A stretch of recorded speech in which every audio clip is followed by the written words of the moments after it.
Лично со министерот за здравство, секој петок граѓани, пациентски здруженија, лекари, здравствени работници ќе можат лично да разговараат со првиот човек во здравството. Закажувањето термин ќе биде онлайн преку веб страницата zdravstvo.gov.mk, а заинтересираните ќе треба да ги остават своето име, презиме, телефонски број и тема за разговор.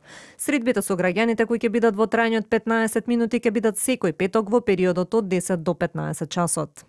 Од наредната недела, секој петок ќе имаме отворен кабинет, кој што можноста за да најдеме 15 минути за секој граѓанин е отворена сега веќе и може на таа платформа да се пријават со име и презиме, телефонски број и краток опис.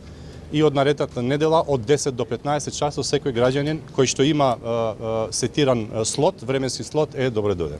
Во меѓувреме Алију вели дека се работи на долготрајно решение за паркингот на Скопскиот клинички центар, а за привременото решение кое го понуди вработените да се паркираат надвор од кругот, вели дека има позитивен фидбек кај голем дел од нив. Знаеме дека имаме неколку капацитети со компанијата Лимак веќе договорени, тоа е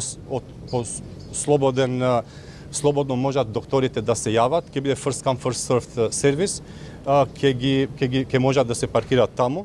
Верувајте дека се јавуваат колеги доктори и велат не спасивте, бидејќи скапи коли имаме и ги гледаме изгребани и оштетени надвора, бидејќи нема лифт, нема камери, не знаеме ни кој ни како и каде да се пријави. А во најава е повторно и нов клинички центар, но каде, кога и како ќе се гради се уште нема ништо конкретно. Премиерот Мицковски денеска повтори дека со парите од британската поддршка се планирани само изградба на нов клинички, туку и довршување на болницата во Штип, изградба на болницата во Кичево, како и целосна реконструкција на клиничката болница во Тетово.